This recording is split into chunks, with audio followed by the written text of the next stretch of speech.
Hi, I'm William Wittman. I'm a producer, engineer, musician, probably best known for my work with Cyndi Lauper, Joan Osborne, the Hooters, the Outfield. I'm lucky in that I started back when the only way into recording was in relatively big studios. So I kind of wormed my way from being a musician into the control rooms of some pretty serious studios. And so the first reverbs that I was really exposed to were already serious professional units, predominantly EMT plates, and then, of course, the odd real live chamber at places. EMT plates were always the ubiquitous, every good studio had to have at least one, and so they obviously are a big part of my reverb upbringing.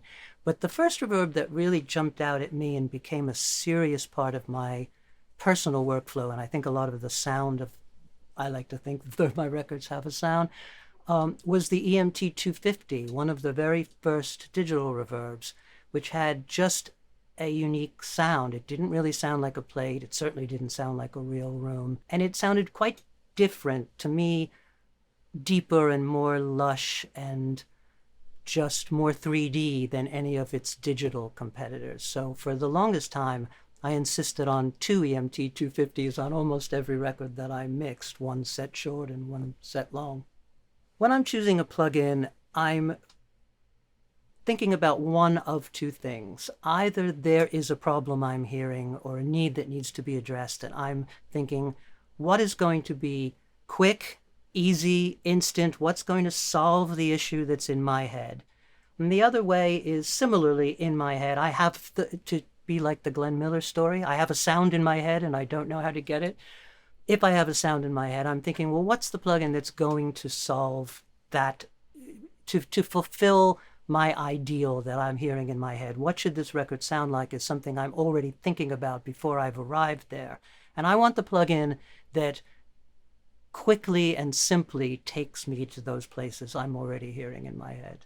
When I first heard about cinematic rooms, it was presented as something that was going to be great in the film world and the post world, and for the people who were creating spaces for movies and for dialogue.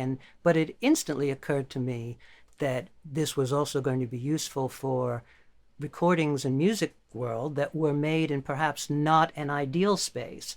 That when I first tried it on a drum kit, I realized instantly this will let me create a space, create the sound of a room that didn't necessarily exist when those drums were recorded, and very convincingly create that space in a mix.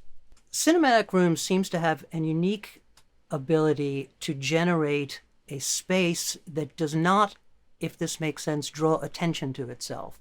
I don't turn around and say, oh, there's a reverb plugin, there's an effect, but rather just creates a very realistic environment around the sound that you've placed it. And I think it is unique in that respect. I can't think of anything else that does that nearly so well.